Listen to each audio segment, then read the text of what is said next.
So we're going to use a real-time ultrasound machine and have a look at Sarah's transverse. We're going to find the transverse abs first and then see how it's working. You know, is it overworking, underworking compared to the internal oblique or external oblique? And then I'm going to have Sarah do a few motions, just simple leg lifting and things to see what's happening with that transverse. Is it still on, or are other muscles coming in a bit too much? So let's find the transverse first.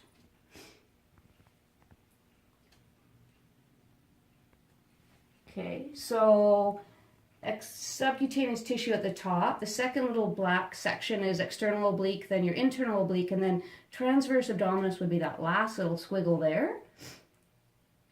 And then, so Sarah, just think about what you would do to get your core on. I'm going to engage your core muscles. Okay, so we see that this thickens and slides away, and then just relax. And internal oblique is a little bit thicker, but not super bad. Okay, do that one again, Sarah. But it's getting quite wide through there, that little section there. And then relax. So then I want to see, can we get the transverse on a little bit more without as much internal oblique? So maybe a different cue. So something like try doing your Kegel or pelvic floor, tightening inside. Let's just see what happens. Whoops. And then relax. So that was actually not quite as good. That was even more. What happens if you think about just stopping the flow of pee? It's really gentle. It's inside. Good. Keep going a little bit more. Yeah. And relax. So you saw a lot more movement with transverse, that bottom piece, less with internal oblique. So I would maybe start with that for a cue. That might be a better cue. And then let's see what happens with a bit of motion. So Sarah, don't even think about engaging anything. Just lift your head up away from the pillow. And back down. Okay. Now, what happens if you lift up a little higher, almost like you're going to do a little bit of a crunch? Good. And you see internal oblique big there, and then relax back down. Okay. Now, before you lift up this time, what happens if you think about stopping the flow of pee inside?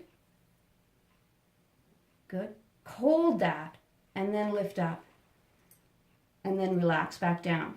Okay, so we can see in this one, transverse does come on, which is great, but internal oblique does fire quite a bit.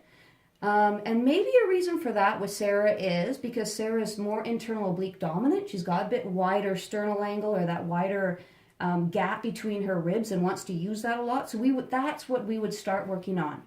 But I'm going to ask you to do one more thing. Engage your transverse. So just think about lower belly moving in a little bit. Okay, good. Hold it there. Now lift your left leg up. And relax back down. Good. And then let everything go. Let's do that one again. And this time engage your transverse.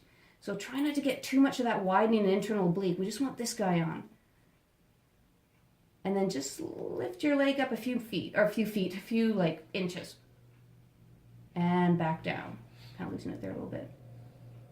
Okay, so we can see transverse struggles. It's on, but internal oblique still kind of dominant. So that's what I would start working with Sarah.